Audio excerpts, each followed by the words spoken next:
Ipagbabawal na simula bukas ang pagtitinda sa paligid ng Minor Basilica and National Shrine of Jesus Nazareno sa Quiapo. Kabilang yan sa mga paghahanda para sa traslasyon sa Biyernes. May unang balita live si Bam Alegre. Bam. Again, good morning. Puspusan na yung paghahanda para sa pista ng Jesus Nazareno mula sa pahalik bukas hanggang sa mismong traslasyon sa Biyernes. Nakahanda na steel barriers at mga tolda sa Quirino Grandstand. Bukas, Miyerkules, isasagawa sa hapon ang pabihis sa imahen ng Jesus Nazareno.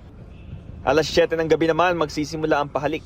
May bagong sistema sa pila sa pahalik, lahat ng mga deboto kailangan dumiretso sa Calao Extension. Sarado kasi ang Katigbak Drive. Paraan daw ito para masigurong walang sasalubong sa andas at mas mabilis na makauusad ang prosesyon. Inihahanda na ng deboto na si Gestoni Remigio ang sarili para sa pista. Sabi niya mas maganda ang bagong sistema ng pila.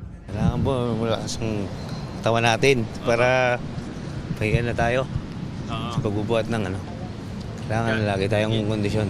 Alerto na rin ang mga otoridad para tiyakin ang seguridad sa traslasyon ng Jesus Nazareno sa Biyernes. Ayon sa pulisya, 18,000 na pulis ang ide-deploy, kabilang ang 1,000 intelligence operatives na hindi naka-uniforme at 800 pulis na Hijos del Nazareno rin.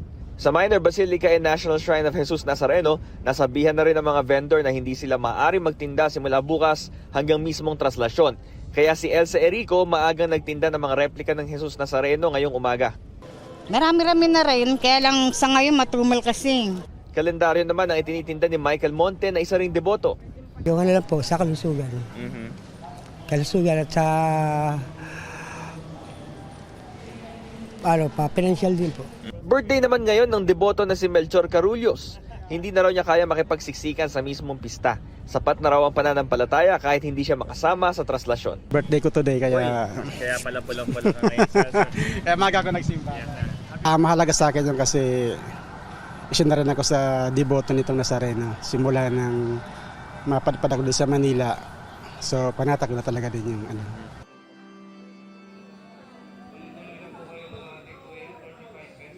Iyan sa Biyernes, walang pasok sa Maynila sa mga paaralan at sa mga government office at magkakaroon din ng liquor at firecracker ban. Itong unang balita mula rito sa Quiapo Church, Bam Alegre para sa GMA Integrated News.